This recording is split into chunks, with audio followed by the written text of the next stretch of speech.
We do have a fantastic next panel up.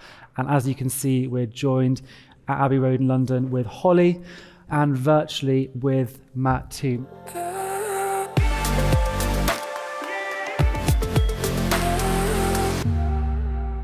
Very much looking forward to this panel on working smarter with your CEO on board. I think it's quite a nice segue actually from the previous sessions we've had, not least of course with Chris and Susie on becoming a NED and the ideas around machine intelligence, what we're looking at in the future. Clearly that's top of mind for the CEO on board too.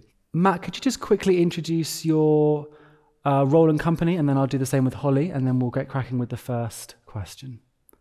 So yeah, Matt Hooper. I'm the global CMO of Quantexa. We're a data and analytics software company, I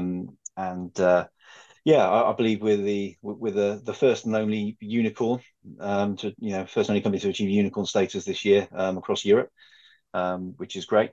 And I've been working in a combination of high tech B2B marketing and also areas like product management for actually the last 26 years.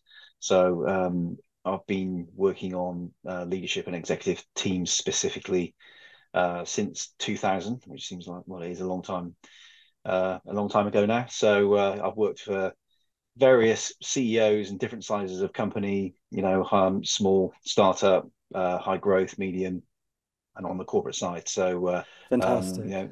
Seen the good, bad, and the ugly there. So hopefully share some experiences today. Thanks, Matt. And Holly?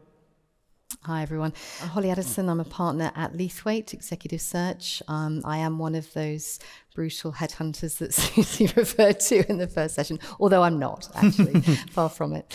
Thankfully, the industry has changed and evolved a lot, hopefully for the better over the last 10 years. I co-lead our marketing product sales function globally, and I also lead our CEO and board practice. About 30 years experience in talent consulting and executive search, including 9 years running my own business, and then previously with two of the large global firms. And I also 7 years ago started something called Balance the Board, which is a not-for-profit mentoring platform to help women progress through to board and C-suite to build more diverse boards and hopefully create more inclusive cultures. Fantastic. So as I'm sure you can appreciate, two fantastic speakers. Holly, I'll come to you first. The question I've got in front of me is, what does a CEO want and need from their CMO?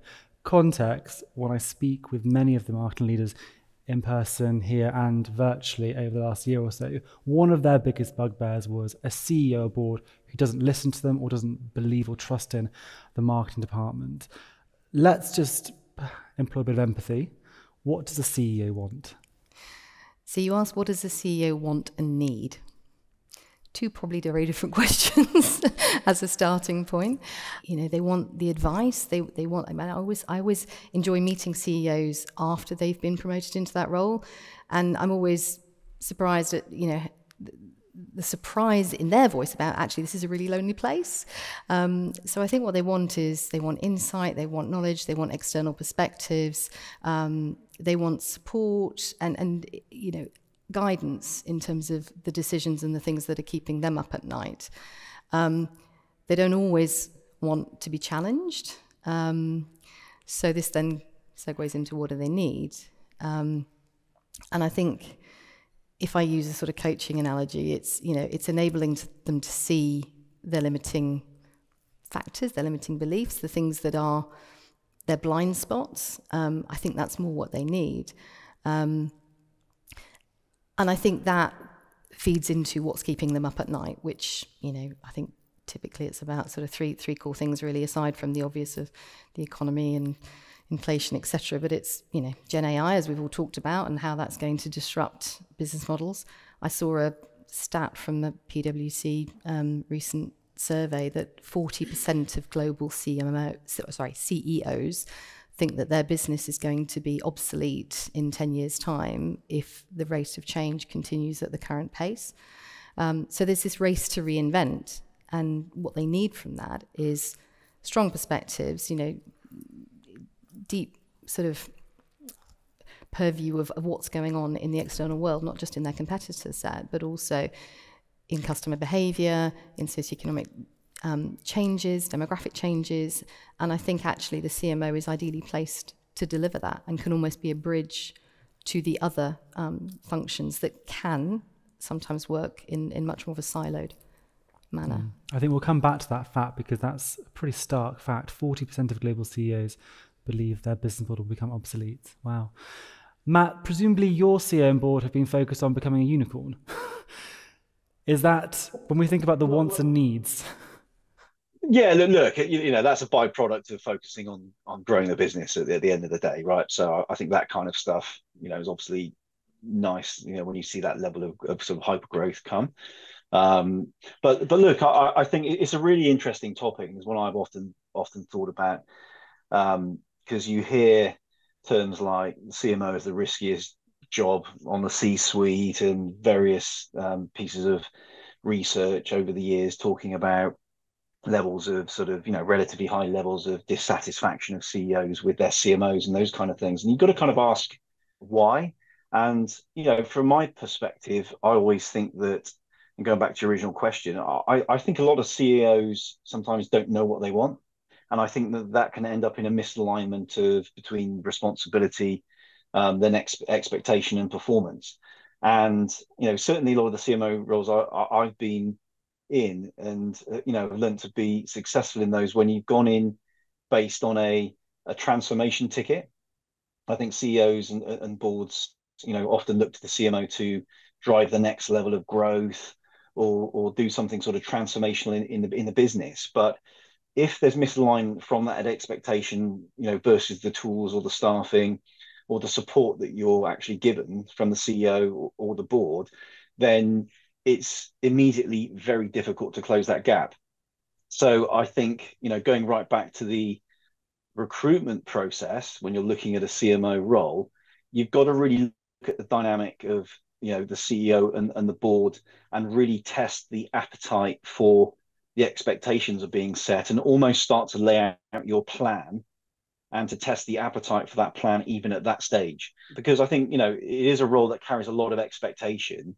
And I think out of any other C-suite role that actually, there is across the board, I think these days you have to be the glue from a cross-functional and multifunctional basis. So I think those are the kind of things that at foundational level you really need to look at. So when folks like Holly sort of, phone up and say, look at this CMO role, got a great company, all these other kind of things, you've got to start with some very fundamental dynamics of, is there clarity in what that company, what the CEO and what the board want that CMO to do? Because in my experience, they can be very, very different, very, very inconsistent, and you've got to be very wary of that.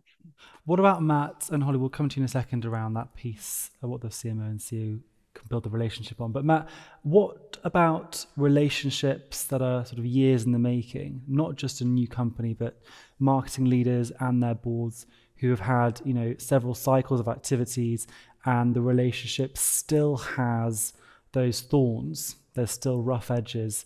What are the smoothing processes that you would advise or have seen that works quite nicely? My thinking is that many of the, strategies I've heard around CMOs improving their relationships with board include almost sacrificing the language and the strategies and data that make the marketing function what it is. So how do you maintain your kind of marketing soul while also building bridges?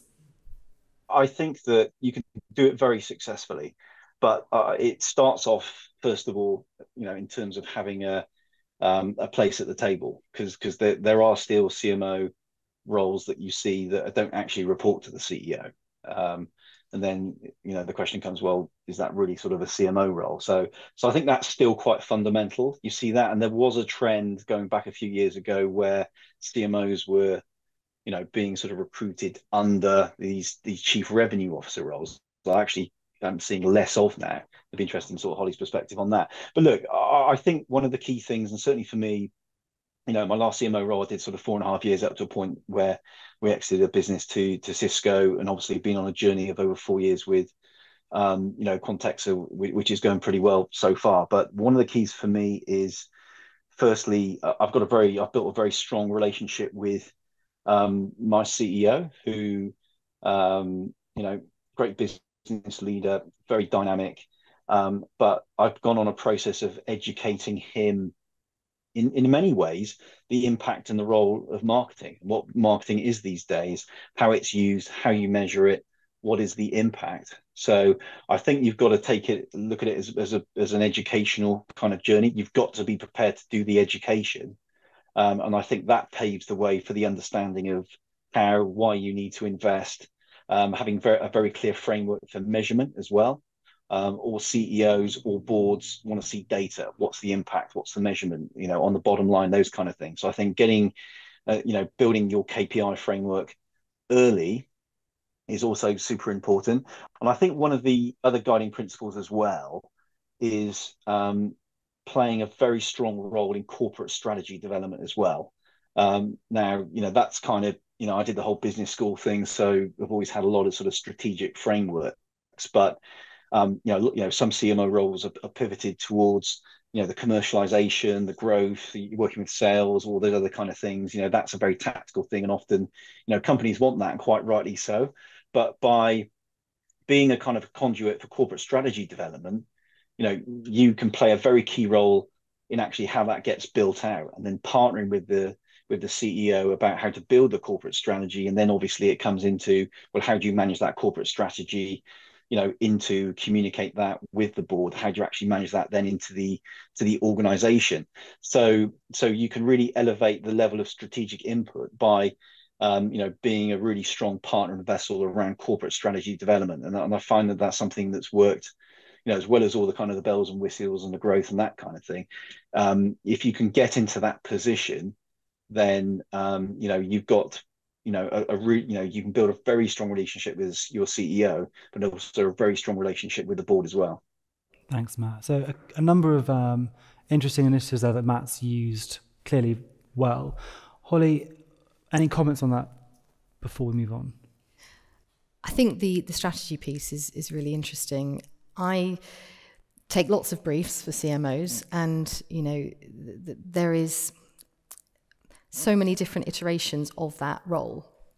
To your point, Matt, whether it's about commercial growth, market positioning, brand, EVP, more around chief customer officer, building customer centricity, or actually is it a quasi chief commercial officer, in a different term. I think it's the one role at the C-suite actually that has so many different permutations and so many different component parts to it.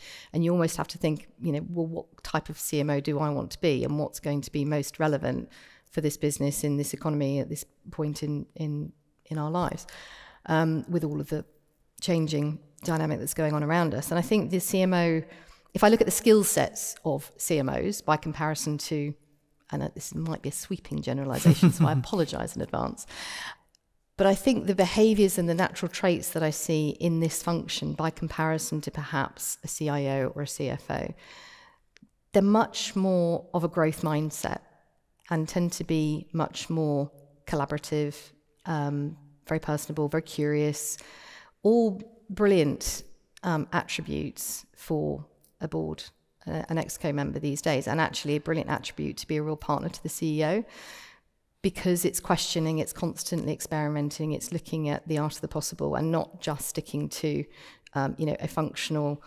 Yes, of course, the data and the metrics are hugely important, but actually, is it about the data, or is it about the insights from that data? And is it about being able to partner with the CIO to extrapolate what that data is telling us, and how, and then helping the CEO understand what are the key messages and what's the strategy that they can take from that, and then feed that back through proposition, product development, or whatever. So I think, there's a huge part of strategy to the role, customer centricity, but also if you think about reputation management, which is a huge topic right now with ESG and everything else. I mean, there was another sort of stat that was 76% of a business's reputation is around their corporate responsibility, and obviously ESG plays a huge part in that. Who's better to have a real lens over that, unless you happen to have a chief sustainability officer or a chief ESG officer, on the company's position in that, and almost to be the guardian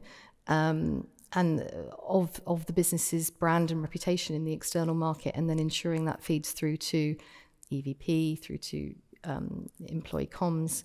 So I think it's a really interesting role, and I think that the skill set typically of a CMO is far-reaching. Should CMOs be better at reinforcing those ideas then about their purpose and the wider value? I'm thinking now, in the previous session we just had around machine intelligence, you mentioned that fact around those CEOs and what's keeping them up at night. Do you think then that marketing leaders ought to remind the company that the next 5-10 years is not set in stone? The customer's going to be even more important than it is, and hello, it's me. Absolutely, and don't stick to your swim lanes. It's like, have a view and partner really strategically with the CIO, with the CHRO. Again, I think the skill set typically lends itself to a much more of an influencing style in the boardroom.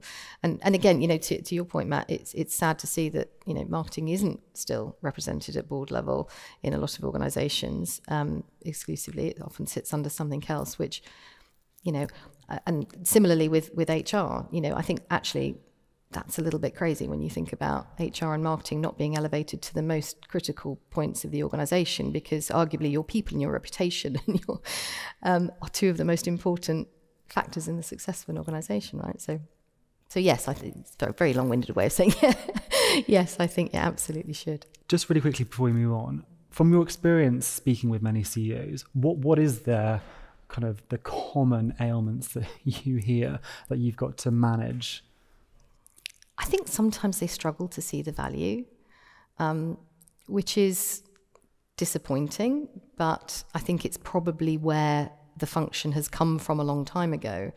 And that may be by virtue of the fact that they don't see all of the component parts to the role, and they don't see kind of what goes into what's delivered to them. So it's about helping them understand all of the different touch points, all the perspectives that CMO can bring, to help them, think more broadly and to expand their paradigms, really. So, I think it's that. But I think also sometimes, we tend to be nice people, a bit apologetic about it, whereas, I don't know, a CFO may be a little bit more forthright. So, I think sometimes they don't always perceive the value, but we need to help them see that. They can get employee Chris's walking directly into the office. Absolutely. And it was great to see, CMOs turn Neds. I mean, I think we need more of them, frankly, but it's a less common route, as we know. Fantastic. I'm going to just pause there, Matt, Holly, for any potential questions from the audience. Obviously, we do. Brilliant. One question over here. Could you expand on the emergence of this chief revenue officer role and where you see, I think you've both referenced it or back referenced it. Why do you think CMOs have fell under that banner? Who wants to take that first? Matt, do you want to take that first? I think you mentioned it first. I'll have a better perspective on this in terms of the evolution. I saw, going probably back a few years ago now, there was kind of a bit of a groundswell in terms of, chief revenue officer, we're hiring a chief revenue officer, et cetera, et cetera, et cetera. And I'm not seeing so much of that, if I'm honest, over the last 12, 18 months. That's just perception. I may be wrong. But look, I think, especially when you're working in growth, the focus is on growth. Go faster, go harder, accelerate the J curve, the upward trends, all those kind of things. How do we do it? Okay, what do we need to do? More leads, more sales, et cetera, et cetera. So it becomes such a sales orientated sort of element. And I think that by nature, some folks said, okay, well, marketing needs to kind of wrap under things. To me, I actually saw that as quite going back to an antiquated view that kind of, marketing needs to sit under you've got the sales and marketing leader, and marketing effectively sits under what is a sales leader. That may be a rather sort of basic way of seeing it. But I think just that pure driven growth around, revenue, getting to the next sort of milestone, very focused in, sort of VC or PE-backed businesses, where it is all about looking at sales capacity, driving revenue, or rather ARR growth, as we're sort of used to these days. So, and I don't actually agree with that, and of course we wouldn't, right? And I'm sure most of the people in the room don't actually agree that, marketing should sit under that sort of chief revenue officer. I think for marketing to be truly effective, not both as a role as a CMO, but also for an organization. And I think going back to, one of the points that, Holly made as well, that the marketplace has changed and continues to change just so rapidly, whether you're talking about socio-economic, political, what's happened with COVID, what's happened with Ukraine, the kind of the economic situation, that so many companies have to really think about reimagining themselves and how they position in the marketplace for the next sort of, 2 decades relatively. And I think the role of marketing just becomes so strategic and so important for being able to do that. And then let alone bringing in all of the new technology angles and, what do we do with ChatGPT and LLMs and, the whole kind of AI wave that's happening, which is just about to hit the, I guess the peak before it drops down into the trough of disillusionment, which will happen, although probably maybe not as much as some technology trends as we've seen. So I think there's those kind of aspects that come into play. But I think for me, on occasions, chief revenue officer and CMO reporting under them may work for some organizations. I've seen very few personally. Thanks, Matt. Do you want me to answer that? So I think the chief revenue officer thing, I don't think it's a new thing, if I'm honest. I think it also tends to be much more prominent in, where you've got a recurring revenue model, whether that's a SaaS business or an enterprise software business, that tends to be a chief revenue officer. And I think there was a bit of laziness around, to Matt's point, we'll just put marketing under there because it's a growth driver. But thankfully, I'm seeing less of that.